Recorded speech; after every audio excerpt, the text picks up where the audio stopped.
નમસ્કાર દોસ્તો, જય જોહર, જય આદિવાસી. યુવરાજસિંહ જાડેજા બાપુએ ભરૂચની જનતાને શું સંદેશો આપ્યો? વિડીયો છેલ્લા સુધી જોજો. ચેનલ પર પહેલી વાર હોય તો લાઈક, કોમેન્ટ, શેર અને સબસ્ક્રાઈબ કરવાનું ભૂલતા નહીં. જય જોહર, જય આદિવાસી. નમસ્કાર, જય હિન્દ, જય ભારત, જય માતાજી. હું યુવરાજસિંહ જાડેજા. એવું કહેવાય છે કે બાકર બચ્ચા લાખ, લાખે બેચારા, પણ સિંહણ બચ્ચો એક અને એકે હજારા. એવા મારા આદરણીય પરમ મિત્ર આદિવાસી શેર એવા ચેતરભાઈ વસાવા આવતીકાલ એટલે કે 7 તારીખ અને 7 તારીખ એ લોકશાહીનો પાવન પર્વનો એક અમૂલ્ય દિવસ એવો એટલે કે મતદાનનો દિવસ, અને આ મતદાનના દિવસે આપણે આપણા જનપ્રતિનિધિ માટે એ મતદાન કરવાનું હોય છે.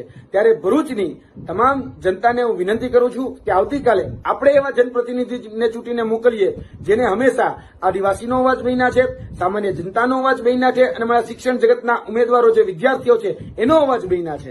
તો આવા જે ઉમેદવાર છે, સક્ષમ છે, મજબૂત છે, એવા વ્યક્તિને આપણે ચૂંટીને મોકલીએ. અને ખાસ કરીને ક્ષત્રિય સમાજને પણ આ માધ્યમથી વિનંતી અને અપીલ છે કે જે રાજકોટ લોકસભાના ઉમેદવાર દ્વારા જે વાણી વિલાસ કરવામાં આવ્યો અને વજ્રઘાત રૂપી જે શબ્દોનો પ્રહાર કરવામાં આવ્યો, તો એનો પણ બદલો હવે આપણે બદલાવથી લાવવાનો છે. અને આવતીકાલે આપણે બધા જ ભેગા થઈ અને જે ભરૂચ લોકસભાની જે સીટ છે તેમાં આ બદલાવ લાવવા માટે 1 નંબરનું જે બટન છે એ 1 નંબરનું બટન દબાવીએ.